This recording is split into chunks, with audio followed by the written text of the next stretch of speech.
kita cintai dan banggakan, calon Presiden Republik Indonesia, Saudara Anies Rashid Baswedan, beserta Ibu.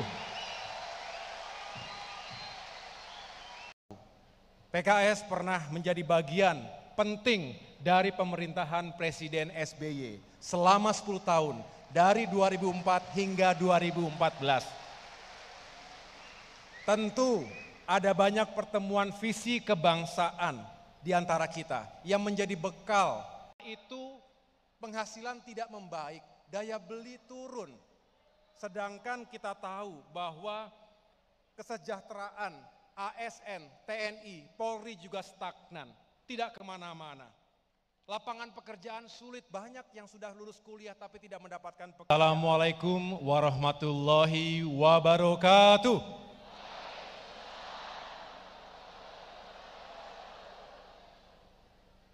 Salam sejahtera untuk kita semua. Yang sama-sama kita muliakan, Ketua Majelis Syuro Partai Keadilan Sejahtera, Habib Salim Segaf Al-Jufri. Sekali lagi tepuk tangan untuk beliau, beserta Ibu. Yang saya hormati Presiden PKS Bapak Ahmad Syaiqo beserta Ibu, Sekjen PKS Habib Abu Bakar Al-Habsyi beserta Ibu, seluruh jajaran pimpinan, pengurus, serta kader dan simpatisan PKS dimanapun berada, yang terkenal sebagai kader yang loyal dan militan. Terima kasih atas sambutannya hari ini. Saya bisa merasakan betul energi positif yang dahsyat yang dihadirkan di Istora Senayan hari ini.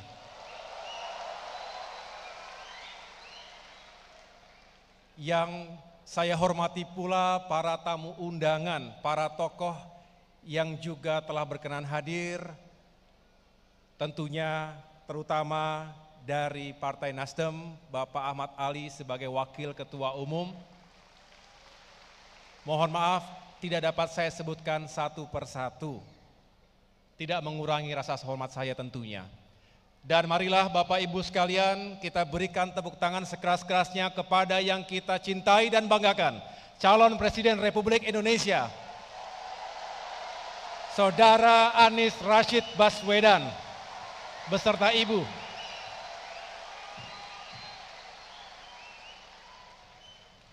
Semoga Mas Anies diberikan kesehatan dan tentunya kesuksesan, kemenangan besar bersama-sama kita semua. Yang juga kami muliakan tentunya Wakil Presiden Republik Indonesia ke-10 dan ke-12, Bapak bangsa kita semua, Bapak Yusuf Kala. Belum lama ini beliau berulang tahun yang ke-81. Semoga panjang usia, barokah, dan bisa mengawal perjuangan generasi penerus Bapak kita semua. Dan tentunya sebelum saya lanjutkan, izinkan saya juga menyampaikan salam kepada seluruh kader PKS dari Bapak Susilo Bambang Yudhoyono.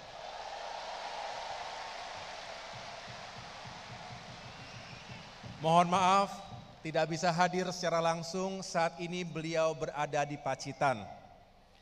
Tetapi doa dan ucapan selamat mengiringi kebersamaan kita semuanya. Saya tidak sendirian, saya hadir bersama jajaran pimpinan dan pengurus Partai Demokrat. Saya mohon berdiri, ada Sekjen, ada Ketua Fraksi DPR RI, dan teman-teman lainnya.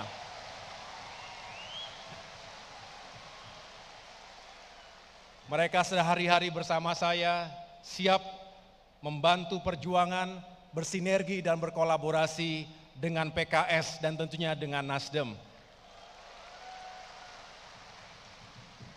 Alhamdulillah, kami keluarga besar Partai Demokrat turut berbahagia atas peringatan Milad PKS yang ke-21. PKS pernah menjadi bagian penting dari pemerintahan Presiden SBY selama 10 tahun dari 2004 hingga 2014. Tentu ada banyak pertemuan visi kebangsaan di antara kita yang menjadi bekal bagi upaya menjaga persatuan dan kesatuan, memajukan demokrasi, pembangunan dan peradaban, serta bersama-sama mewujudkan keadilan dan kesejahteraan. Bekal ini yang semakin menguatkan kebersamaan kita. Bersama-sama Partai Nasdem, Demokrat dan PKS beberapa saat yang lalu, kita telah mengusung Mas Anies Rashid Baswedan sebagai bakal calon presiden. Insya Allah, Mas Anies dan kita semua bisa benar-benar menghadirkan harapan baru, harapan bagi rakyat untuk mewujudkan perubahan dan perbaikan di negeri kita ini. Tema perubahan dan perbaikan menjadi sentral dan tentunya menjadi pesan kunci hari ini. Sebuah tema yang kami serap langsung dari rakyat setiap berkeliling Nusantara, dari Aceh hingga Papua. Setiap melakukan dialog dengan rakyat dari berbagai kalangan, berbagai profesi, berbagai latar belakang, juga lintas generasi, karena tentu ada generasi tua tapi juga generasi yang muda. Di sana sini, di stasiun, di bandara, di pasar, di restoran, di kafe-kafe, di tempat-tempat fitness, kami mendengarkan masyarakat kita yang benar-benar mengharapkan agar perubahan itu segera terjadi. Karena rakyat hari ini menghadapi banyak sekali permasalahan. Betul ya Bapak Ibu sekalian ya? Masalah ekonomi dan kesejahteraan. Harga-harga bahan pokok yang naik, mahal, sulit untuk dijangkau. Pupuk langka dan mahal. Sementara itu penghasilan tidak membaik, daya beli turun. Sedangkan kita tahu bahwa kesejahteraan ASN, TNI, Polri juga stagnan, tidak kemana-mana. Lapangan pekerjaan sulit, banyak yang sudah lulus kuliah tapi tidak mendapatkan pekerjaan. Sedangkan anggaran negara yang digelontorkan untuk pembangunan proyek-proyek mercusuar tidak bisa dirasakan langsung oleh masyarakat kecil atau wong cilik. Di sisi lain, utang Indonesia terus membengkak, lebih dari 7.800 triliun. Bertambah lebih dari 5.000 triliun sejak 8 tahun yang lalu. Jauh di atas keamanan fiskal negara kita. Para tokoh nasional termasuk Pak Yusuf Kalla mengingatkan siapapun presidennya ke depan, siapapun yang akan memerintah ke depan akan terbebani dengan utang yang sangat berat. Jadi Mas Anies Baswedan, ini merupakan tantangan terbesar nanti jika insya Allah Tuhan menakdirkan Mas Anies menjadi Presiden Republik Indonesia. Selain itu, Bapak Ibu sekalian, banyak yang merasakan praktik penegakan hukum yang seolah tajam ke bawah, tumpul ke atas. Tajam ke lawan, tumpul ke kawan. Kita tahu, mengamankan kawan politik dari proses hukum adalah obstruction of justice atau menghalangi penegakan hukum. Sedangkan menggunakan instrumen, saya ulangi, menggunakan instrumen hukum untuk menghabisi lawan politik, namanya abuse of power, penyalahgunaan kekuasaan. Kedua-duanya tidak sepatutnya terjadi di negeri tercinta Indonesia ini. Sementara itu, kualitas demokrasi mengalami kemunduran. We are on the verge of a serious democratic regression. Seperti di jurang, sebentar lagi kita jatuh kepada demokrasi yang makin mundur ke belakang. Yang berani bersuara seolah dianggap sebagai musuh negara. Kita yang kritis, PKS, Nasdem, Demokrat, kalau kritis dibilang musuh negara. Bukankah negeri ini milik kita semuanya? Jangan sampai ada masyarakat yang merasa terbungkam, takut bersuara di negerinya sendiri. Kita juga tidak ingin kebencian, polarisasi dipelihara, menganga, sengaja dilancarkan hanya untuk kepentingan politik semata. Atas berbagai persoalan tadi Bapak Ibu sekalian, rakyat menyampaikan aspirasinya kepada kami untuk mengusung agenda besar perubahan dan perbaikan di semua sektor kehidupan bermasyarakat dan bernegara. Khususnya di bidang ekonomi dan kesejahteraan rakyat, di bidang penegakan hukum dan keadilan, serta di bidang demokrasi dan kebebasan sipil. Agenda perubahan dan perbaikan inilah yang juga menyatukan ketiga partai dalam koalisi, sejalan dengan gagasan bakal calon presiden kita, Mas Anies Baswedan, yaitu meluruskan jalan, menghadirkan keadilan.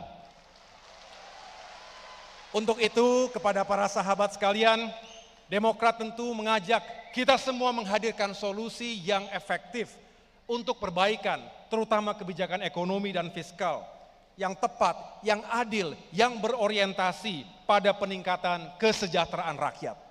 Agenda perubahan dan perbaikan yang lain adalah mewujudkan tata kelola pemerintahan yang tentunya baik atau good governance yang tidak lepas dari prinsip-prinsip transparansi, akuntabilitas, dan juga partisipasi. Itulah agenda utama kita.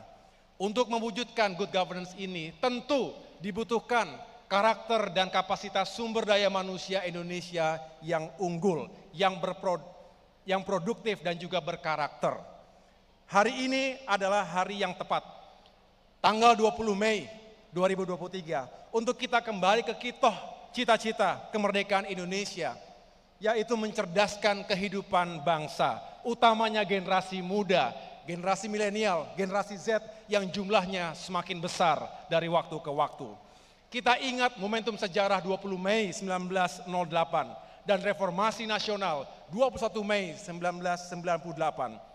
Bahwa generasi muda terdidik yang telah terbukti menjadi motor penggerak perubahan bangsa. Mudah-mudahan generasi muda hari ini juga menjadi motor penggerak perubahan dan perbaikan untuk Indonesia yang semakin baik ke depan. 2024, 2045 dan selanjutnya. Karena itu Bapak Ibu sekalian, sudah sepatutnya kita mengutamakan pembangunan manusia dibandingkan pembangunan yang sifatnya serba benda.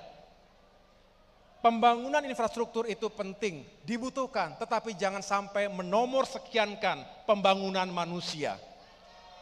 Indeks pembangunan manusia, Human Development Index, mengatakan utamakan pendidikan, kesehatan, dan juga kesejahteraan. Kalau tadi Presiden PKS, singkatan PKS, ya sama, menjadi pintar, menjadi kaya, menjadi sehat. Jadi PKS sudah pada poros yang sangat tepat untuk mewujudkan ketiga elemen utama manusia tadi.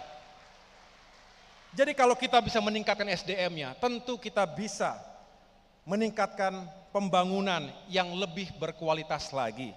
Termasuk jika SDM-nya maju, maka negaranya juga akan semakin maju. Bapak Ibu yang saya muliakan, pintu untuk melakukan perubahan dan perbaikan tadi terbuka dalam pemilu 2024 mendatang. Itulah momentum terbaik 5 tahunan bagi rakyat Indonesia untuk menentukan nasibnya sendiri. Kita tentu berharap pemilu 2024 berlangsung secara aman, damai, jujur, adil, dan demokratis. Dan kita berharap para penyelenggara pemilu yang kami muliakan benar-benar bisa bersikap netral dan independen. Tidak partisan. Mungkin, sekali lagi mungkin akan terjadi intervensi, intimidasi, bahkan kecurangan. Tapi kita semua, koalisi perubahan harus kuat, harus bersatu dan berani menghadapinya.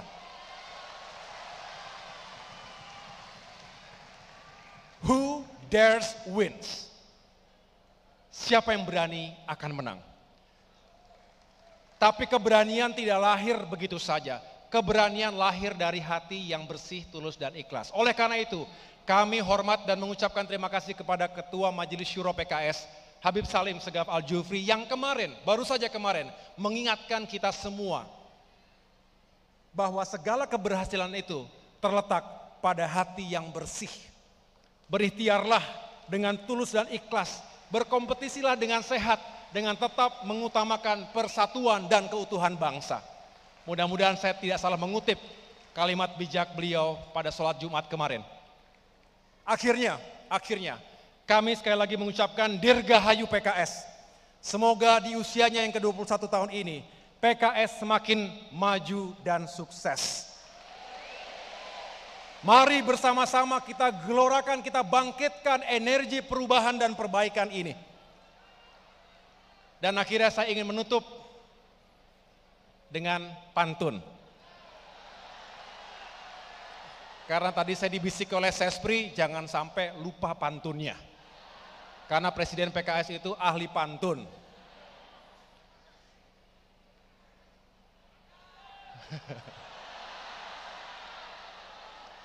Makan alpukat enaknya pakai es. Lebih senang kalau dicampur durian. Selamat Milad ke-21 untuk PKS. Teruslah berjuang untuk keadilan dan kesejahteraan. Satu lagi boleh? Nambah jadinya, nambah kita. Gelombang datang, kapal terguncang. Tali kemudi dipegang erat. Jangan bimbang dalam berjuang. Kuatkan hati bersama Demokrat. Boleh iklan sedikit, katanya live tadi semuanya masalahnya. Terima kasih sekali lagi, luar biasa PKS, semangatnya, militansinya, dan kesetiaannya. Semoga koalisi perubahan ini benar-benar mendapatkan ridho Allah Subhanahu wa Ta'ala, Tuhan yang Maha Kuasa, menuju perubahan dan perbaikan untuk Indonesia yang semakin baik dan maju ke depan. Selamat Mas Anies Baswedan menjalankan amanah besar ini. Terima kasih. Wassalamualaikum warahmatullahi wabarakatuh.